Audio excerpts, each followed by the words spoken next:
Okay, so so the week 5 content has been covered in the lectures, and like the content basically covered manipulability and redundant manipulators. So we will, like, the assignments of this week are not like more based on numericals, but they have like conceptual questions based on these topics. So I thought that we will go through these concepts once again and then maybe see a few questions. So let's begin. So first we have redundant manipulators. So redundant manipulators uh, basically mean that we have more degrees of freedom than we need to do a certain task basically. So let's say we have a 2D manipulator, right? Let me draw it.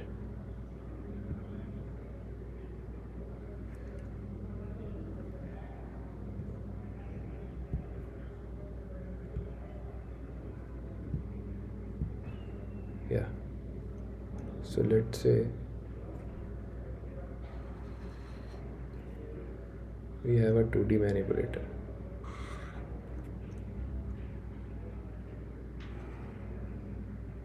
So in one case it has two links, and in another case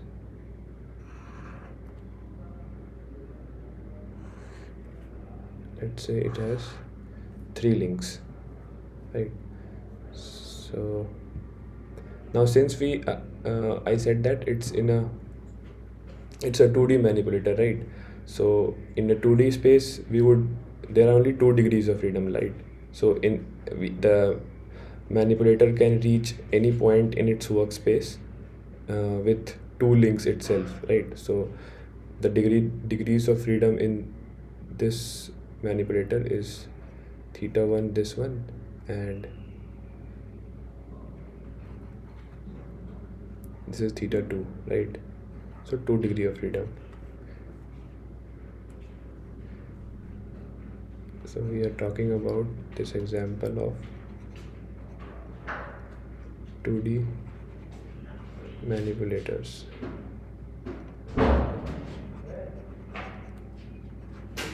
right? So this is 2 degree of freedom,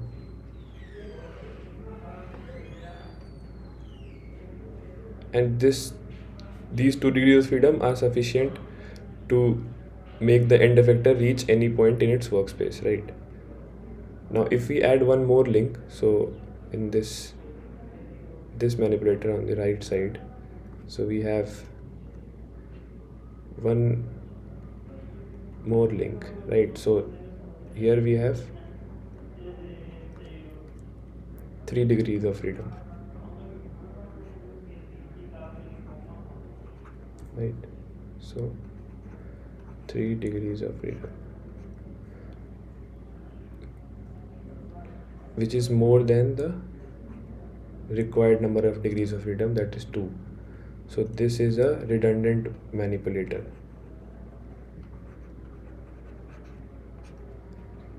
Now redundant manipulators do have certain advantages and also some disadvantages, like so one advantage is that they can basically achieve certain extra tasks, like this manipulator can reach a certain point in its workspace, right?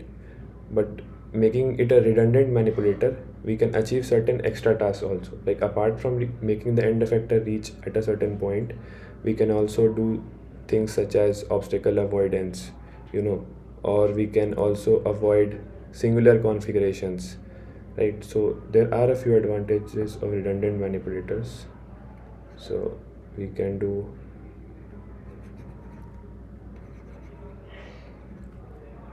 basically we are using that extra degree of freedom to do more things,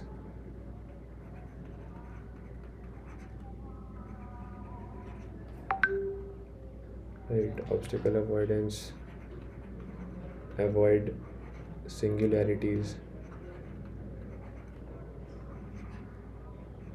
What is a singularity? Like when the you can imagine when that arm is completely stretched, that's a singular configuration basically.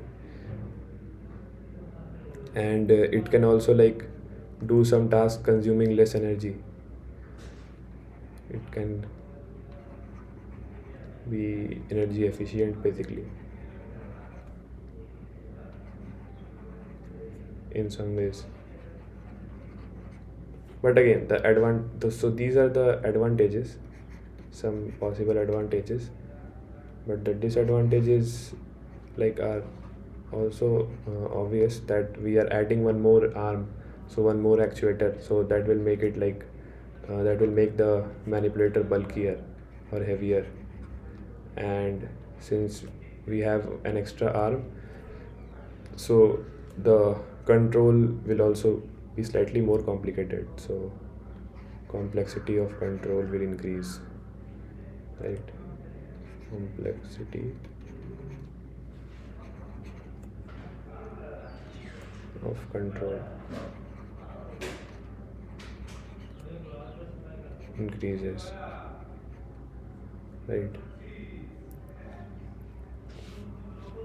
So a very common example of a redundant manipulator is our arms basically. So you might have seen in the lectures that the human arm has 7 degrees of freedom. So and we are moving in a 3D space, right? So there are basically 4 redundant degrees of freedom, but that like helps us in uh, various tasks basically.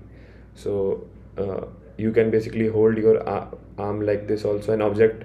You can keep hold an object in this place by keeping your elbow like this also, or like this also. So this is what the redundancy is there. So end effector is at the same place, but the other links can be at different places. So let's say we have an obstacle here, right?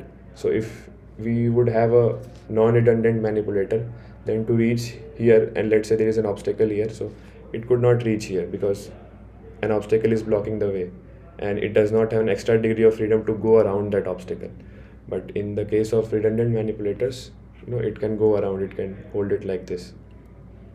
So that's the advantage of bringing in redundancies. And in case like a, one or two joint fails, right, but still it can do its task because it has at least the required number of degrees of freedom. So you can think of the redundant degrees of freedom as backups basically. So yeah.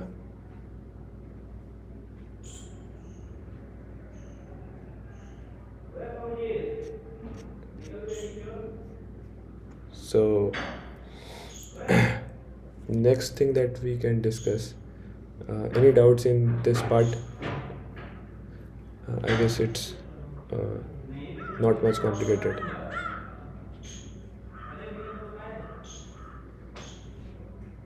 So next we can discuss about manipulability, right?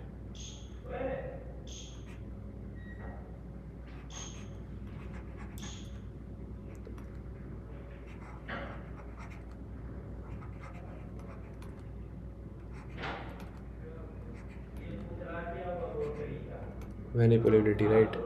So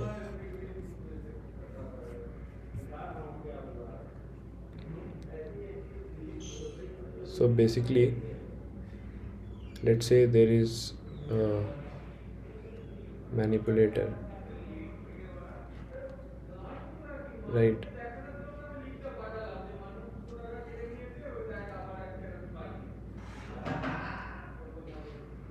So you can think that this end effector this end effector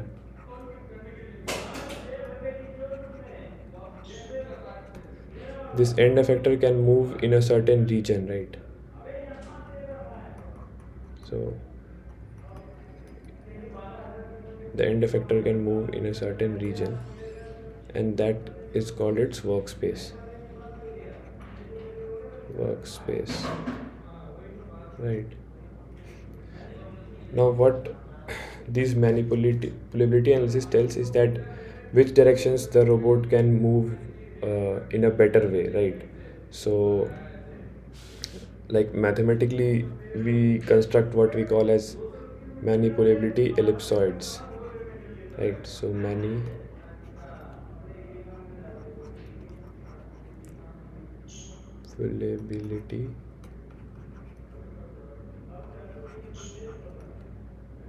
ellipsoids, right? So like this,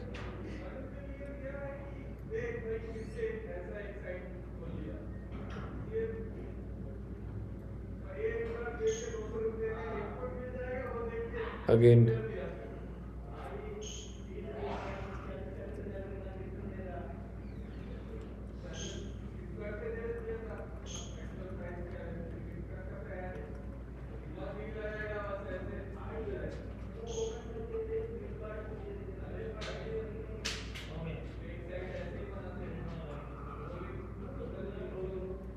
right?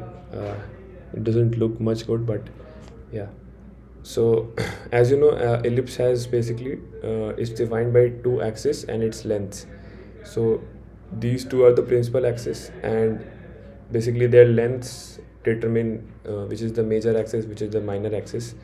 And so the manipulatory ellipsoids, what they tell us is that the direction in which the length is more, right? So the major axis, so the major axis, in this direction the robot can move at a high speed, right? So the major axis direction,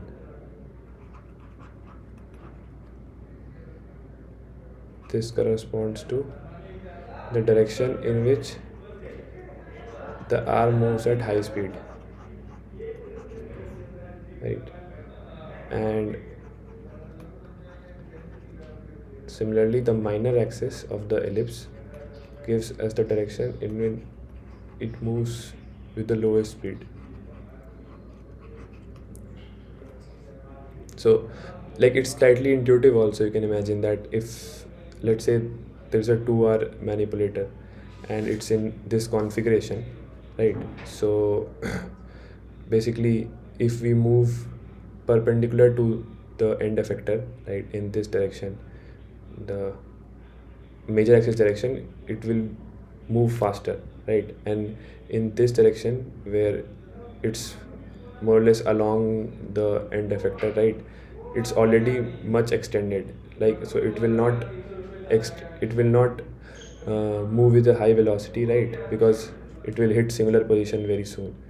So like this manipulative ellipsoid depends on the orientation of the manipulator also. So at different orientations, the shape of this manipulator, this ellipsoid will change, right? So let's like formulate this mathematically. So to find the manipulative ellipsoid, what we do, we compute. So we have the Jacobian of the manipulator. First we compute the, so first we compute the Jacobian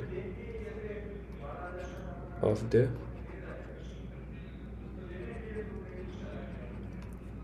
manipulator, right? Let's denote it by J. So notice that when we have a redundant manipulator, this J would be a rectangular matrix, a non-square matrix, right?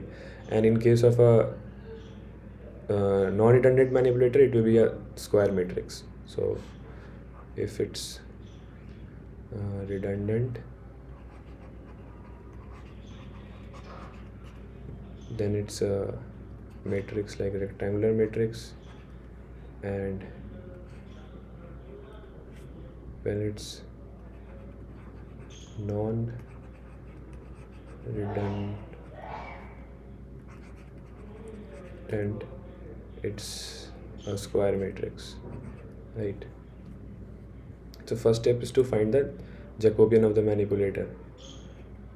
The second step is basically doing what we call as a singular value decomposition, right? So singular value decomposition known as the SVD. So any matrix, whether square or non-square, right, can be written as in this form. So this is like SVD transpose, right? So let's clearly state the dimensions of all these matrices. So S belongs to, so S is a M cross M matrix, right? V is a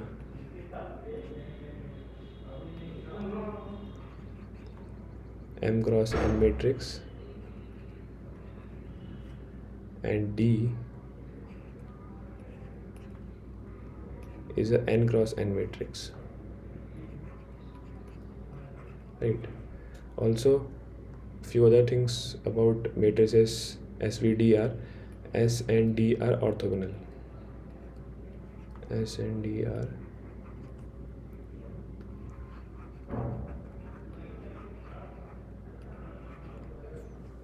and V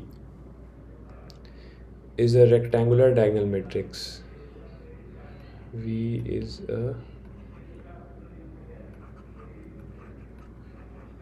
rectangular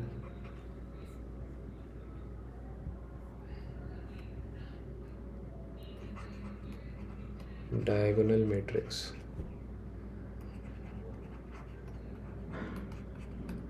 right? So it will look like so the V matrix looks something like this. Let's say, so it will have what we call as singular values of the matrix. So this will be like this, and then remaining values will be 0.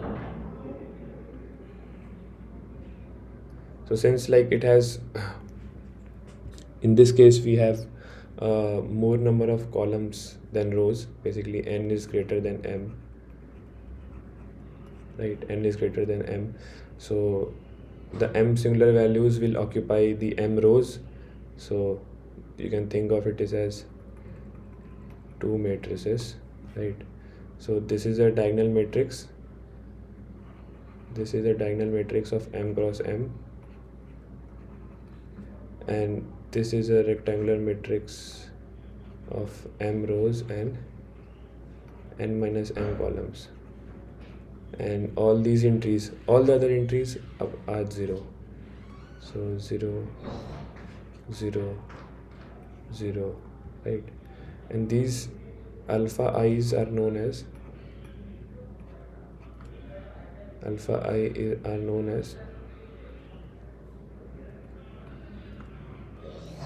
singular values. Alpha i's are known as singular values, okay? And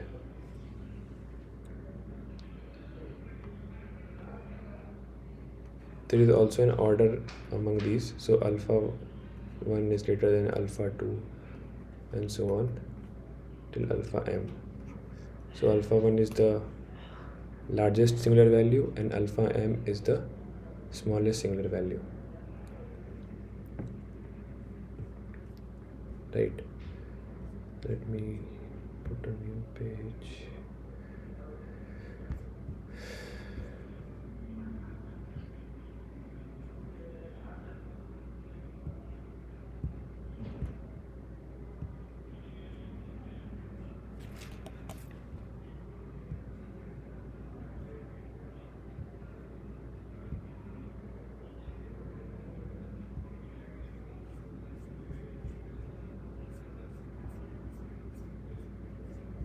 Wait.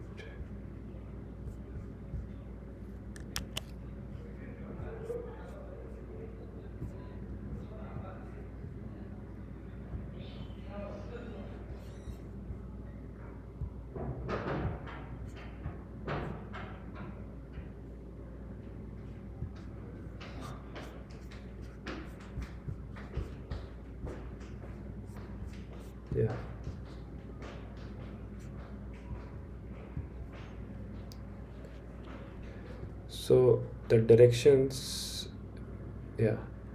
So we have what we have J is equal to S V D transpose, right?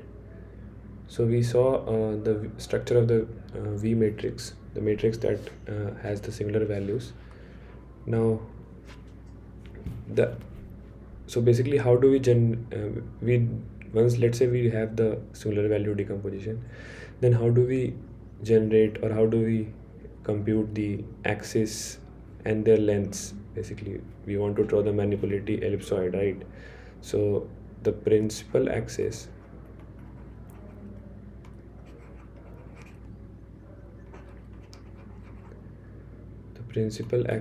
are basically alpha 1 s1, alpha 2 s2, and like this, alpha m sm. So, and what are these S? So these are the columns of the S matrix. So the S matrix, you can think of them as the columns of the S matrix.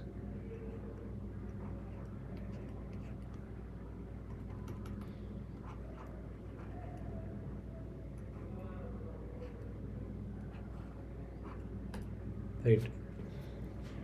So you have the S matrix, you have the singular values, so you get the principal axis of the ellipsoid, and the basically the length of these principal axis, the length of these principal axis length of principal axis is given by the magnitude of the singular values is equal to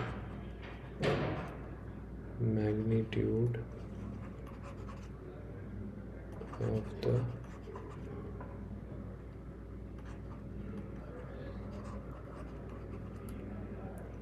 singular values, right? So let's say we have a 2D case, so that we can draw it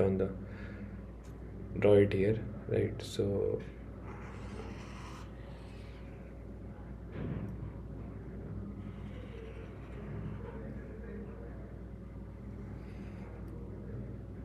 since this is the longer one, so this will have the the maximum singular value. So this will be alpha 1 s1, and this will be alpha 2 s2.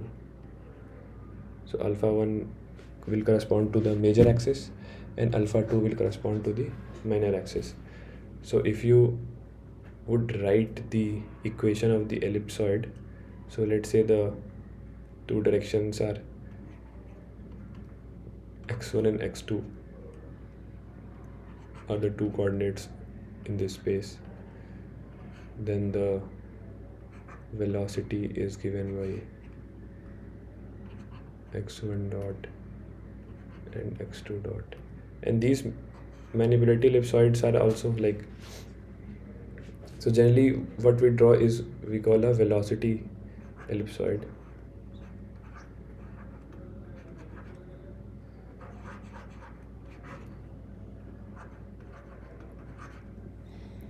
So x1 dot and x2 dot are our two variables here.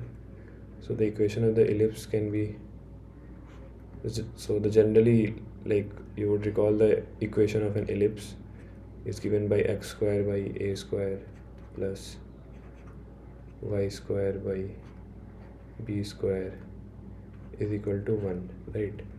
So similarly, writing like this, so a is here the length of semi-major axis, and b is the length of semi-minor axis. So the length of semi-major axis is alpha 1, right? So here it will be alpha 1 square plus x2 dot square by alpha 2 square is equal to 1, right? Now, a very useful information is that these singular values are related to the eigenvalues of, so singular values, let me denote singular values by alpha. So singular values of matrix J, right, are related to the eigenvalues of this matrix J transpose J.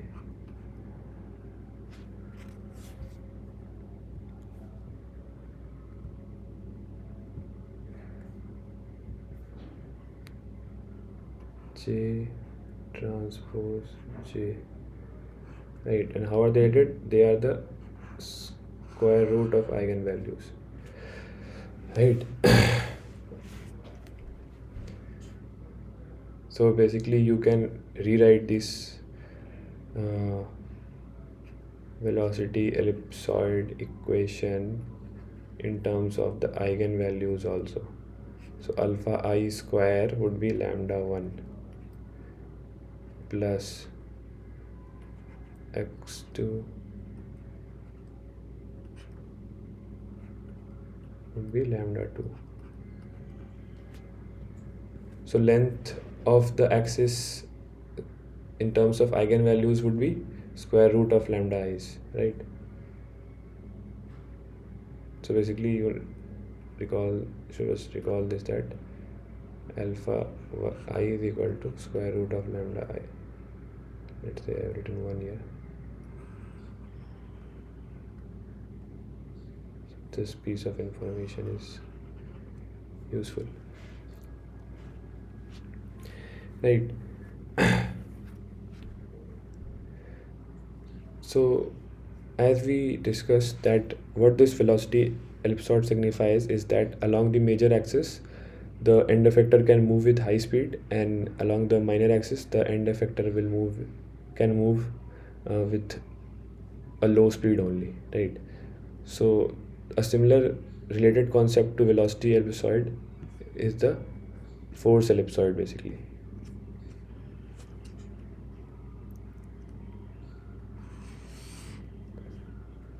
Right. So it's almost entirely similar, just you will see how it's related to velocity ellipsoid.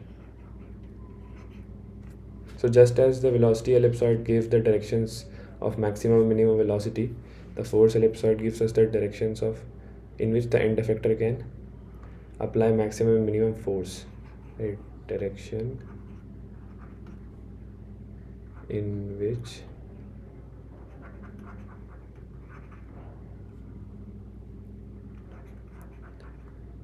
the end effector can apply maximum and minimum force.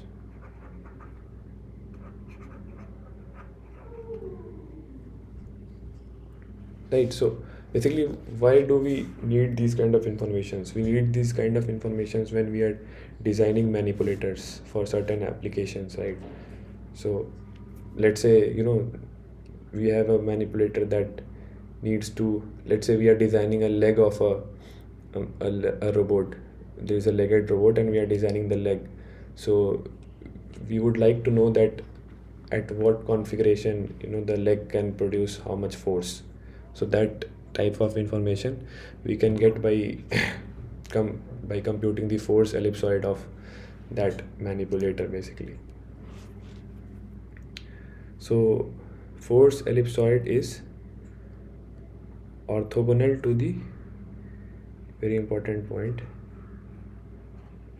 force ellipsoid is in some sense you would say orthogonal to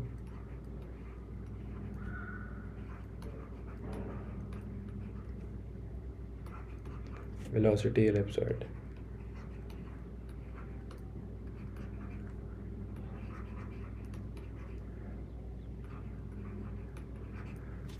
what this means in a more practical sense is that in high speed direction, so in the direction where a manipulator can move with high speed, we can apply low force. So high speed direction, in that direction we can apply low force, and in low speed direction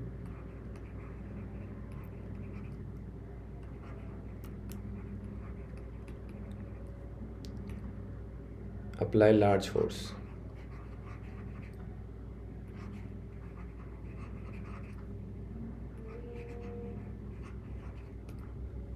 Right? So they are like basically there is a trade-off kind of thing. So if you want to move with high speed in a certain direction, then you would have to sacrifice the force generation capability in that direction, and vice versa. Like if you want to apply large force in a certain direction, then you cannot move much faster in that direction. And this is a very key result this is while designing manipulators basically. So you would like design keeping this fact in mind that okay, your directions do not come in the way of your application basically.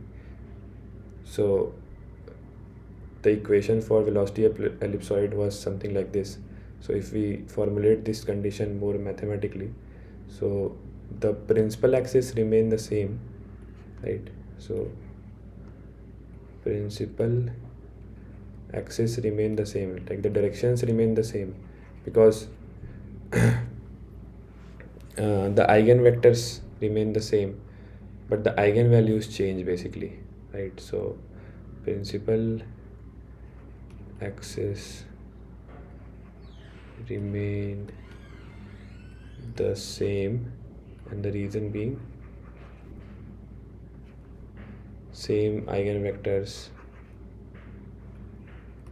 So eigenvectors give the axis, and eigenvalues give the length of the axis, but the lengths are reciprocal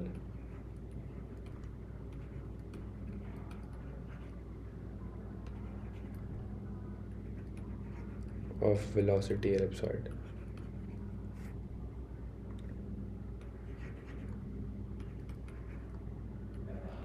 And the mathematical reason behind this is that the eigenvalues are inverse of the eigenvalues of the force ellipse in the case of force ellipsoid are the reciprocal of the eigenvalues in the case of velocity of ellipsoid. So eigenvalues are reciprocal.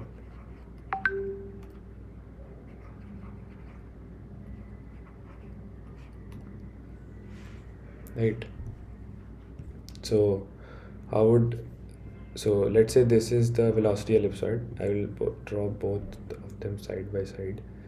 So let's say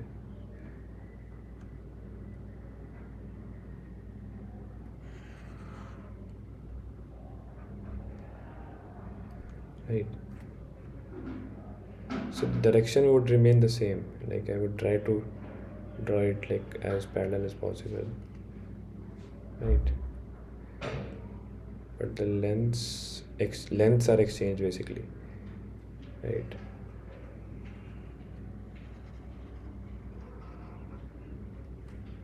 If this is the velocity ellipsoid on the left side, then the corresponding force ellipsoid would look something like this, right? So you can see so basically the major axis, the direction in which it had the major axis, the force ellipsoid has in that direction minor axis, right? So this was the, in this direction we had the minor axis here, but in this direction we have the major axis here. This is the velocity ellipsoid, this is the force ellipsoid, right? So here the semi major axis lengths are given by alpha I, let's say 2D case, so alpha 1, alpha 2, and here it will be 1 by, here it will be 1 by alpha 2 and 1 by alpha 1. Now since alpha 1 is greater than alpha 2, so 1 by alpha 2 is greater than 1 by alpha 1, right? And the equation would be, let's say F1 and F2 are the forces, so F1 square by square of the semi length of the semi major axis, so 1 by alpha 1 the whole square, and F2 square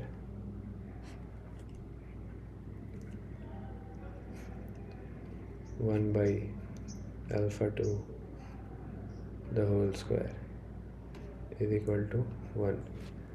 In terms of eigenvalues, you can similarly write, again eigenvalues are also reciprocal, so f1 square by 1 by lambda 1 plus f2 square by 1 by lambda 2 is equal to 1, right?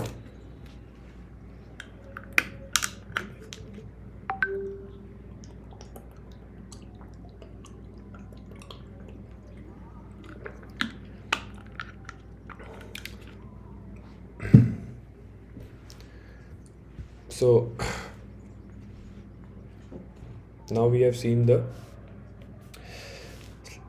basic mathematics behind the concept of velocity ellipsoid and force ellipsoids. Now there is a term called as manipulability measure, right? So basically we are trying to come up with some quantities that can help us to quantify how basically quantify the manipulability of a manipulator. So one such term is the manipulability measure.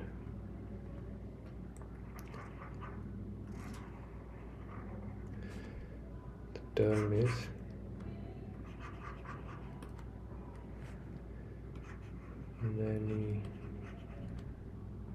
manipulability measure, right?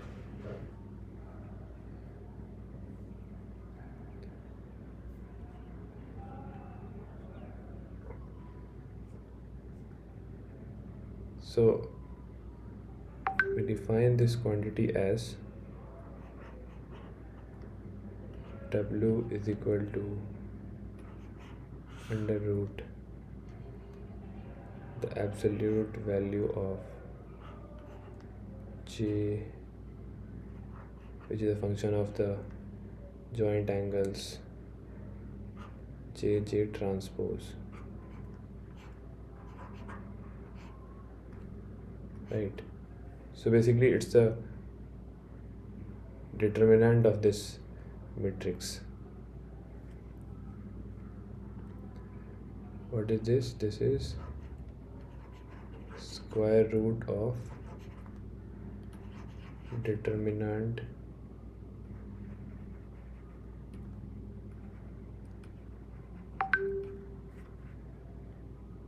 of J transpose, right?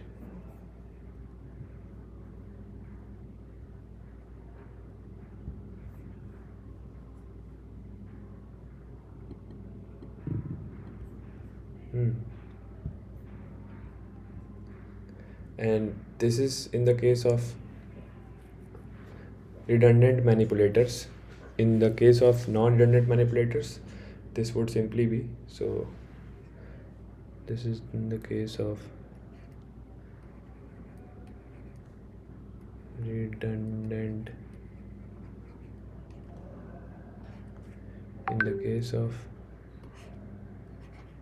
non-redundant,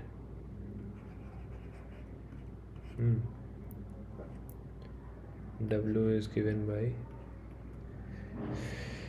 just the determinant of the manipulator Jacobian, right?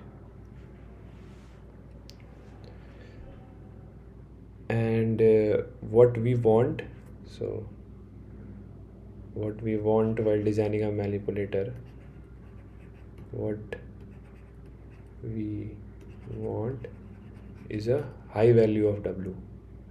We want a high value of W. So high value of W is basically what we want, right? So I think, let me see.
Right, so we want a high value of W.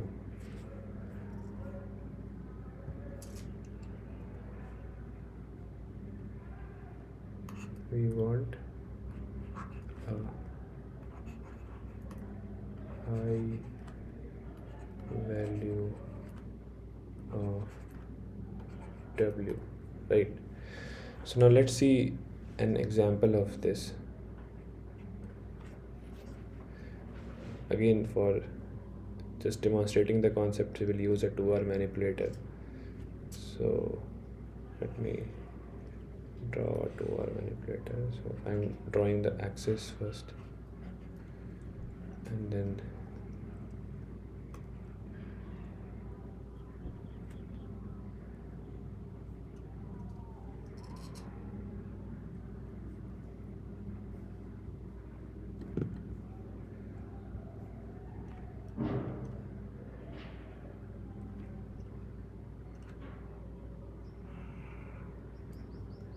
right.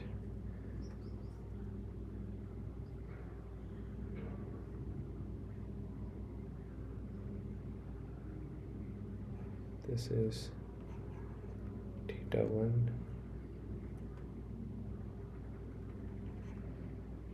this is θ2. So the Jacobian of this is given by, I think you would be familiar of this and you can easily derive this.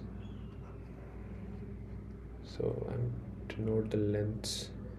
This is L1 and this is L2. So minus L1 S1. So what does S1 denote? S1 is sine θ1. So S1 is sine θ1. And what will S12 denote? Sine of θ1 plus θ2. Right, similarly for cos. Okay, so let me just quickly copy this from my notes. Minus L2 sine 1 to L1 cos theta 1 plus L2 cos 1 to L2 cos of theta 1 plus theta 2.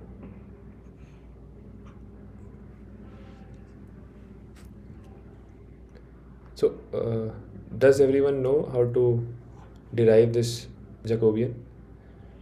I think so. You would have done in the previous lectures. If anyone is not familiar with this, then they can just let me know. Right. So, what we would like to find, we would like to find the manipulative measure of this 2R system. So W, and since it's a 2 cross 2 matrix, it's not a redundant manipulator, it's a non-redundant manipulator. So the manipulative measure is given by just the determinant of J, right? And let's write the determinant. So it will be L1 S1 minus L2 S12 into L2 cos 12 minus of L1 C1 plus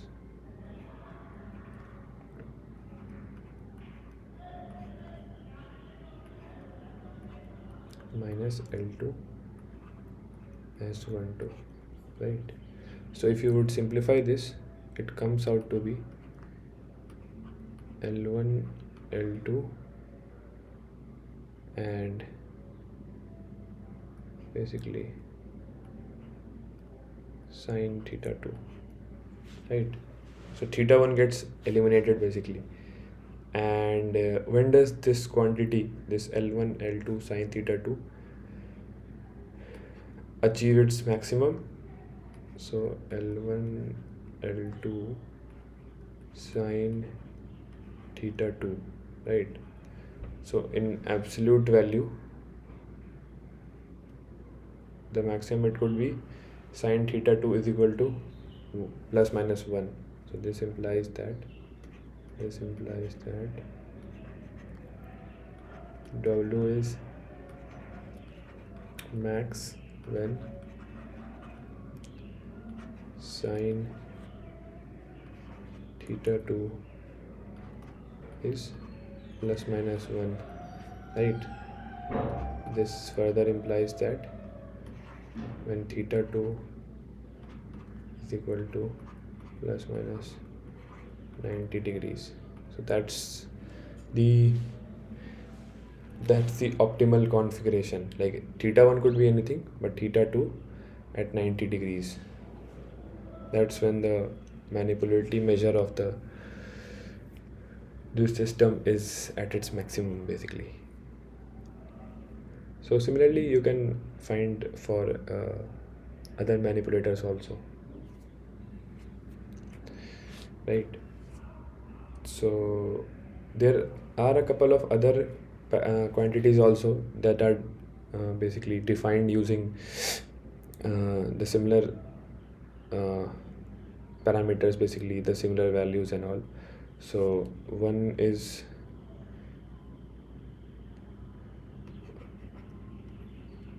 so we can basically find the ratio of the maximum singular value and the minimum singular value. So alpha 1 was the maximum and alpha m was the minimum, right?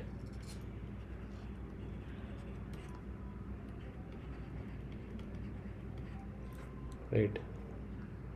And if this quantity, if W2 is close to 1, So what the alpha 1 alpha i's represent? They represent the length of the axis, right?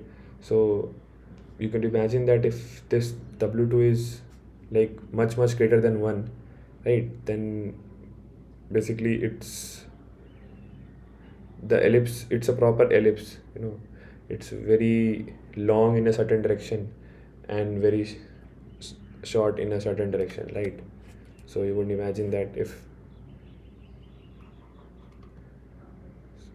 yeah, I'm writing like it. So if w2 is close to 1, then basically the length of the maximum and the minimum axis is more or less equal. So it will be more or less like an sphere, right? Approximately spherical,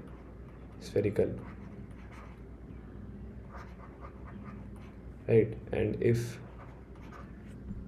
w2 is much greater than 1, then it will be like very long in a certain direction and I'm drawing very bad ellipses. uh, Let me redraw it. Yeah.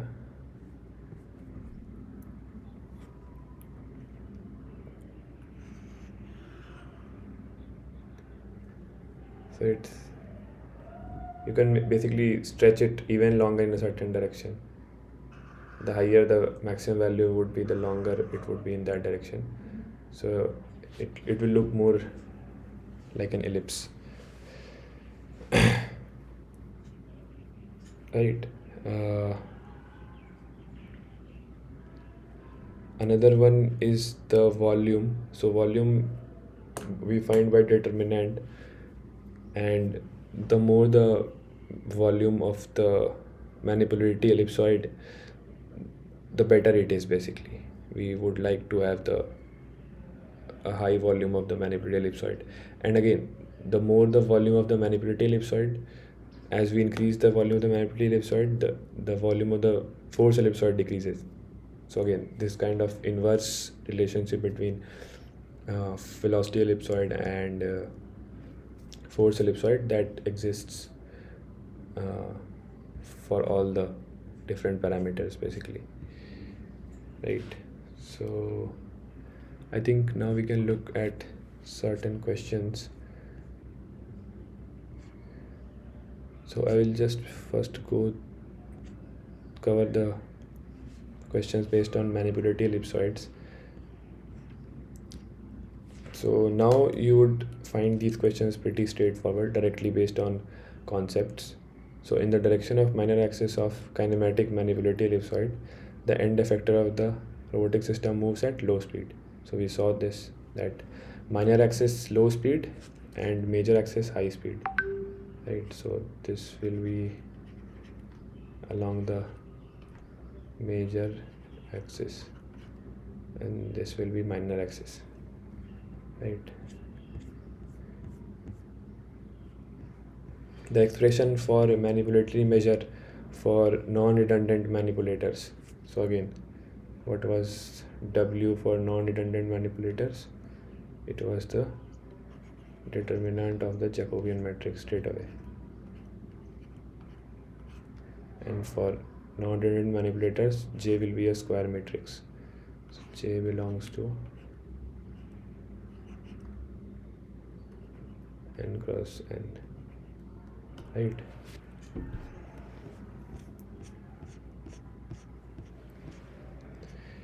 Yeah, this question is based on certain research papers that have been presented in the lectures. Again, it's directly like sort of information based question. If you would have studied it, then you would easily answer this. So in cooperative translation motion, the index finger is active and thumb is passive. Purely information based question. I think, yeah, one more is also there. This is for coordinated rotational motion. The middle finger is active in that. Yeah, this is again on force ellipsoid. So force ellipsoid, the major and minor axis represent. So major axis is the minimum force direction and minor axis is the maximum force direction, right? So again, this is from the theoretical concept.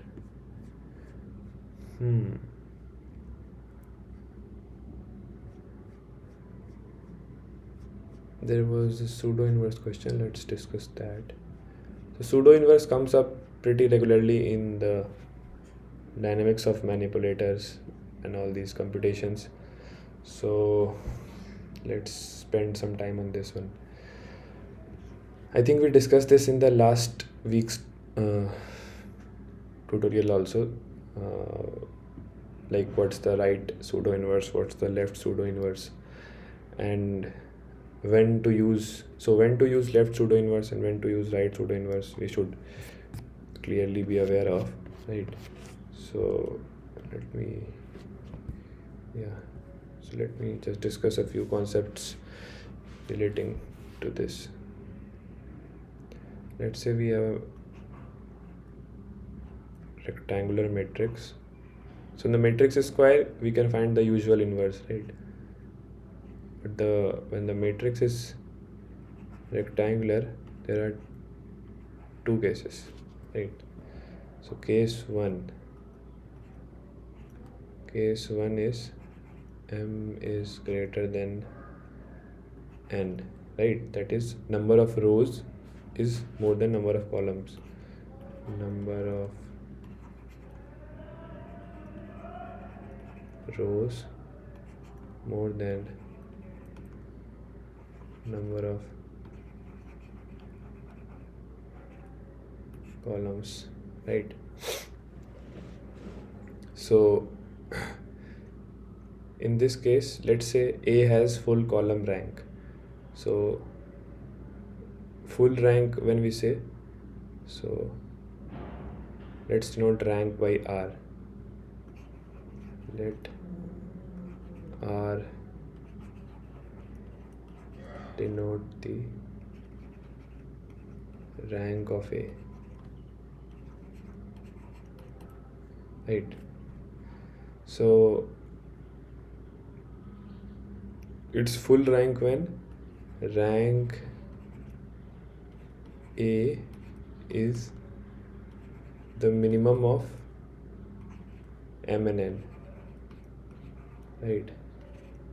So here n is smaller, so we say that A is, if R is n, wait,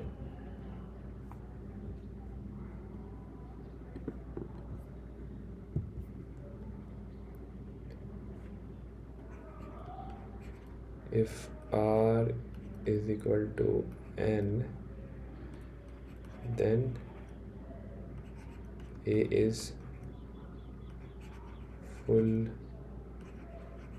column rank, right?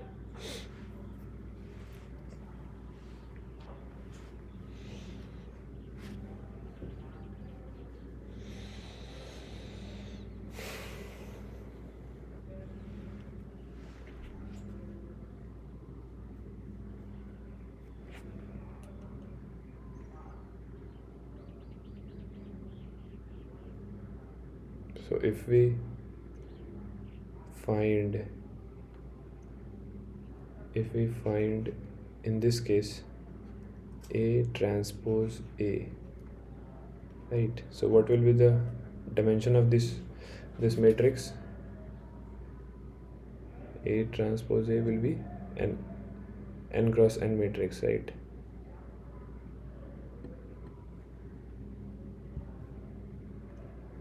So A transpose A is a n cross n matrix, right? So since A has a column rank of n, A transpose A will be invertible, and it will be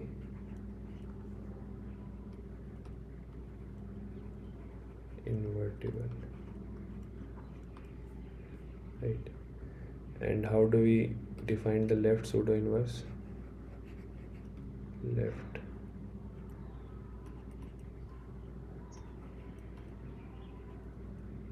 A transpose A inverse A transpose. Right, this is the left pseudo inverse. So when do we use left pseudo inverse? When the number of rows is greater than number of columns. Right, if we compute A transpose, then it will be a M cross M matrix. Right, if we do, in this case, if we do A transpose, so it will be like M cross N and N cross M. So it will be a M cross M matrix, which is not guaranteed to be full rank because the rank is N and here it's M cross M. So that would not be invertible, right? So we cannot use the right pseudo inverse in this case. So right pseudo inverse is defined as A transpose inverse A, right? So yeah, similarly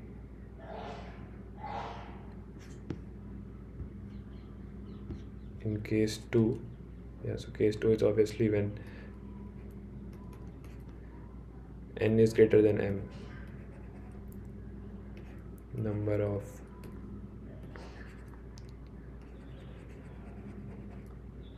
columns is greater than number of rows, right? So here the matrix A is full row rank if R is equal to, so minimum of this is M now. So if R is M, then A is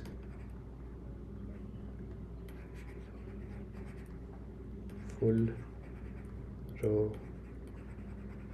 rank, right?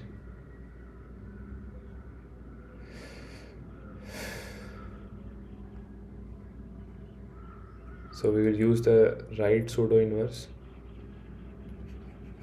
here.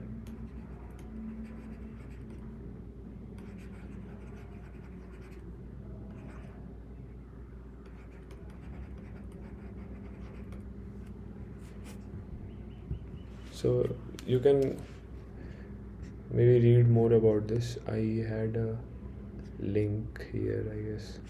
Yeah, so this has a pretty detailed answer. I will attach this link in the sheet itself, in the document itself. So you can see here that the tall case, they are saying when the number of rows is greater than number of columns, that is when we do the left pseudo inverse. This is basically they are using A star, which because A can be a complex matrix also. In our case, we take real matrices, so we write A transpose A inverse A transpose, and when the number of columns are greater, basically it's a wide matrix, so we do the left pseudo inverse, and that is A transpose A transpose inverse. So we do the right pseudo inverse.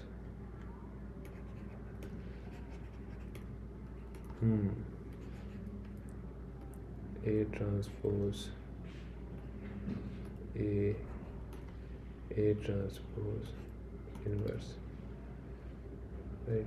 So in this case, A transpose would be M cross M, and it would be full rank, hence it would be invertible. And since it's a left pseudo inverse, so we would multiply A left to A to get identity, and here we would multiply the right pseudo inverse on the right to get identity, right? So yeah, I will attach this link here.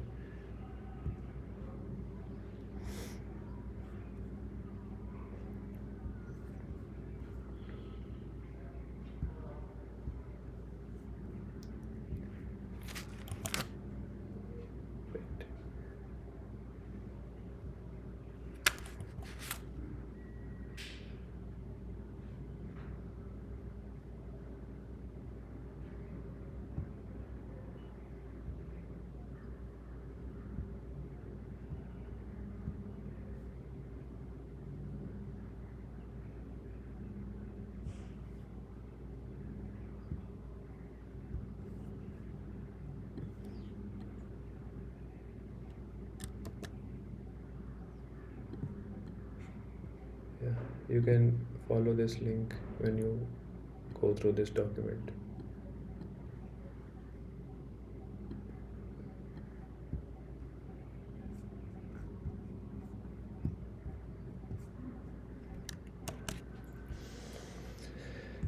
Right, so any specific questions from your side on, the content of week 5 or previous week's content also? I guess we can discuss that because apart from this, more or less we covered the agenda for today. So, yeah, feel free to ask questions. Sir, I have a doubt Mm-hmm. in lecture number 19. Mm-hmm. It's in slide number 11. So, thing is, there is dou E by dou V1, and it's related to artificial neural network. Okay, it's week 4. Uh, 5. yeah, previous week, lecture 19. Wait, let me just open it.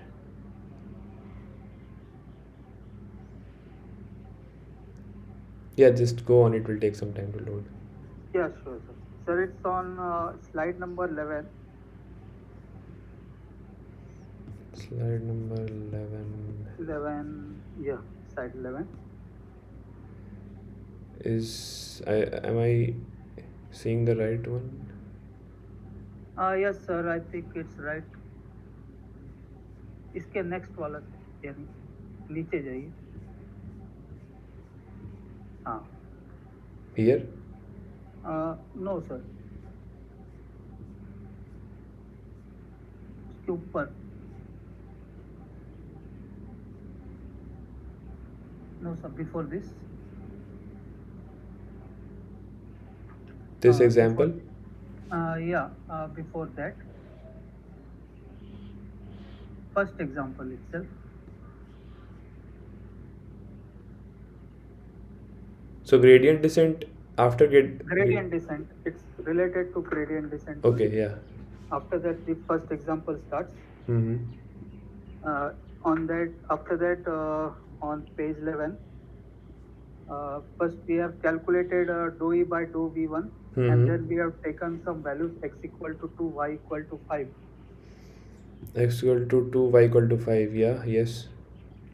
Yes, sir. After that, sir, the extreme right, that means 0 0 initial value हम 0 0 0 लेते हैं. हाँ हाँ.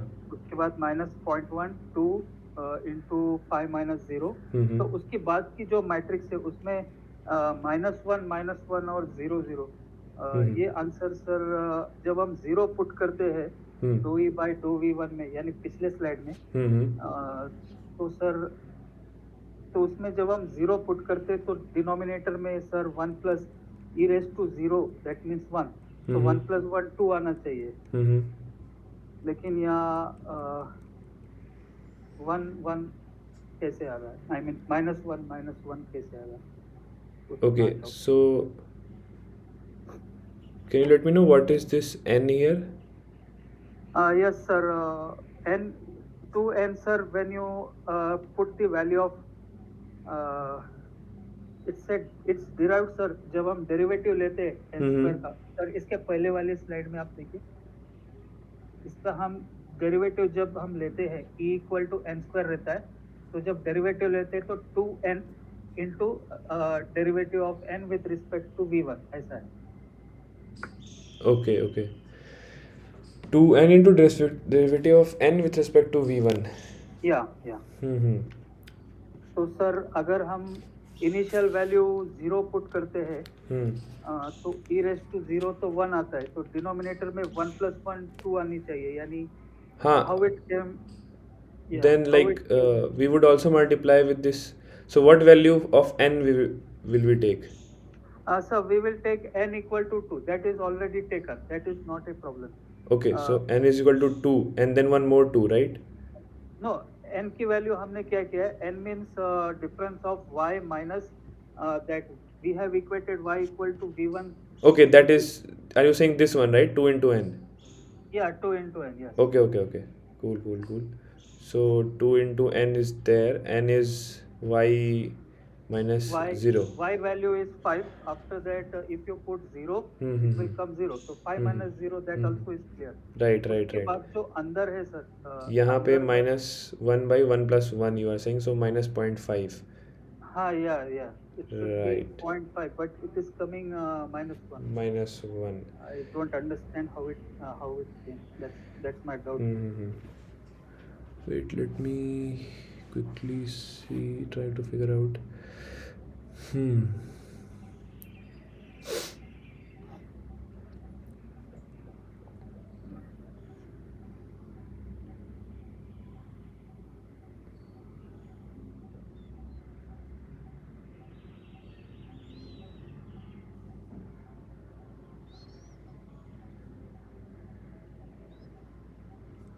Delhi.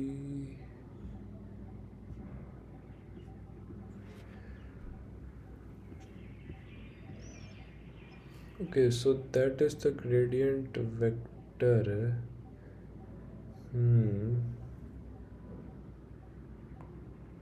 Do you think that uh,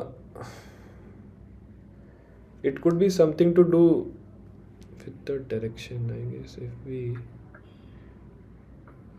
normalize it. Because in the lecture, what it was told is this comes after substituting dou E by dou V1 with the initial condition. Yeah, that's right. But when we put an initial condition, because dou U1, dou E by dou U1, that answer is coming as 0. उसमें कोई problem नहीं है क्योंकि सब 0 हो जाता है. This one, right? Yeah. Right. The first part is a problem. If you take dou E by dou V1, that is a problem. Yeah, I got your point. So let me see if अगर इसमें अगर sir उसमें alpha 0.1 है, वो ठीक है, वो assume किया है हम लोगों ने, वो चल जाता है. लेकिन वो ब्रैकेट में -1 शायद नहीं आना चाहिए. हाँ. तो एक बार इस वाले स्लाइड पे भी इवेलुएट करके देखते हैं. Let's evaluate on this slide only. This side also, like, does it. So now we will put V1 and 1, right, for V2 in because sir, if you take the next slide after this, then we get this value as 1 and when we are again putting 1 as our initial condition, I mean we are putting this 1 the answer जो हमें मिला है, तो भी उस तरफ -1 ही आ रहा है.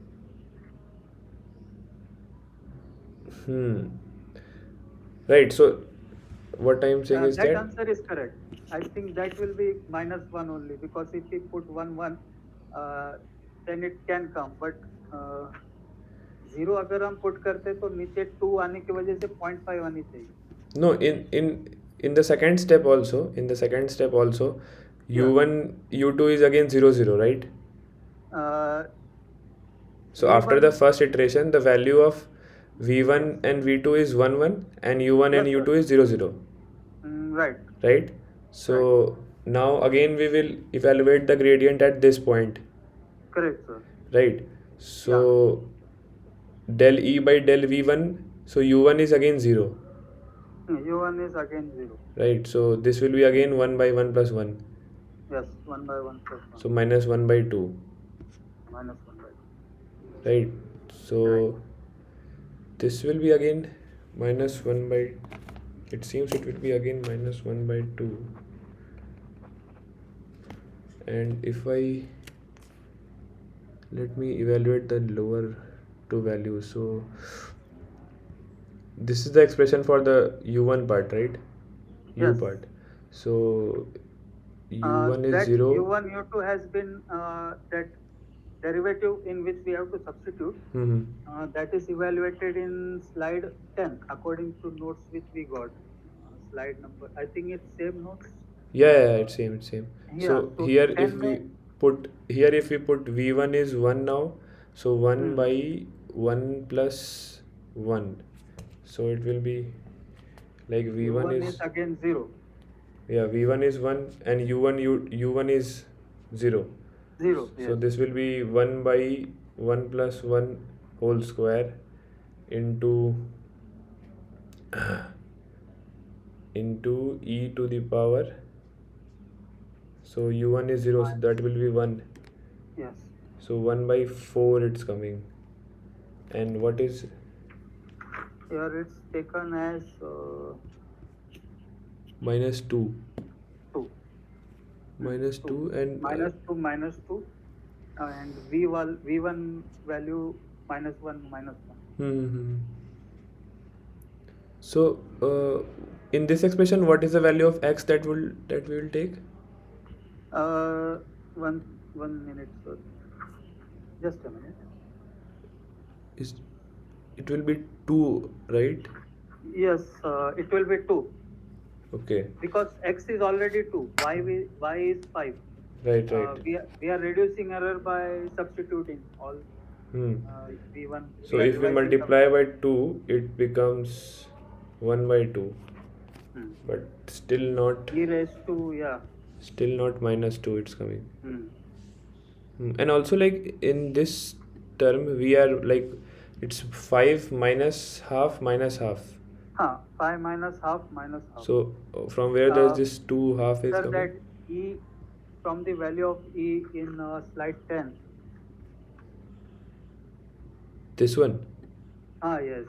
In that we will put 5 minus V1. V1 we will put as 1 1. yeah, And u1 is 0 0. So 1 by 2 1 by 2. 1 by 2 1 by 2, yes. And a is here 5. A is 5. Okay. That we can assume that has to be y. Y Hmm, minus y left hand minus. side minus, yeah. Yeah, right. And square of that. Okay. Square of it, yes. But we are still not getting this vector Yeah, correctly. this vector we are not getting. Okay, let us do one thing. Are there more examples?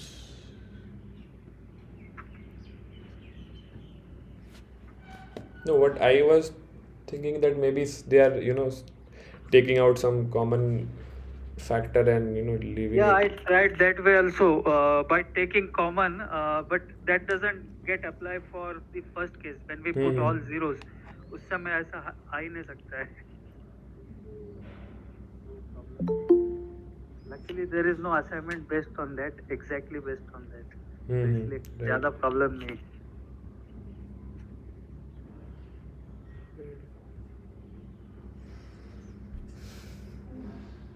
Because when sir was delivering the lecture, that time he didn't put it. He just told that by substituting the initial values 0 0 0 in dou e by dou v1, we will get -1.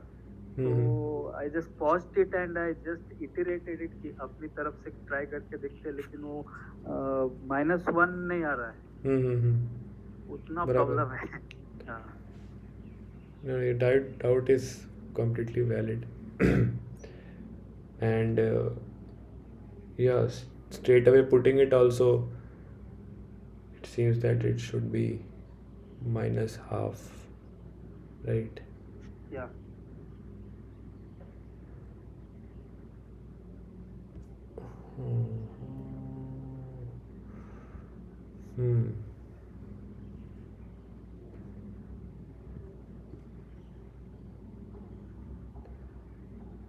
Like in the second part, okay, so first two entries would again be, because u1 is still 0. 0 0 is fine. उसमें हम 0 डाल दिया तो 0 square 0 No, this I am talking about the second iteration. अच्छा. So second iteration, again the value of gradient. So u1 and u2 still they are 0. Yeah. Right. Yeah. So again this comes out to be minus half only, right? Right. And this one comes out to be 1 by 2 square, that is 1 by 4. 4. And into minus 2 and into 1. So again it's minus half. It's Hmm. minus half. I think this you might discuss on the forums, I guess, once. Okay. Okay, so shall I put this slide number or something? Will that do? Yes, you can put the slide Can number, put refer an to this snapshot of it. example, Okay. and maybe some other, other students can also answer this. Yes, I will put it in the. Yeah, Okay. Okay, sir. Thanks. yeah, thanks, Josh.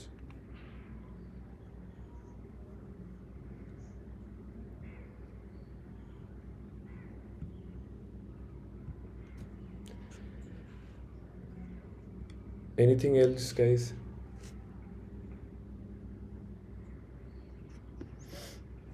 Uh, okay. So I think we can wrap it up for today, right? Right. The assignment of this week also, I think we covered more or less what the concept that will be used there, manipulative ellipsoids and pseudo inverse. So yeah, I think you will be able to do it without much issues. So okay, guys, we will meet in the next week's discussion hour, and I will post the documents and links. Okay, sir. Thank you. Thank you, guys. Bye. Bye. Thank you, sir. Bye, sir. Bye.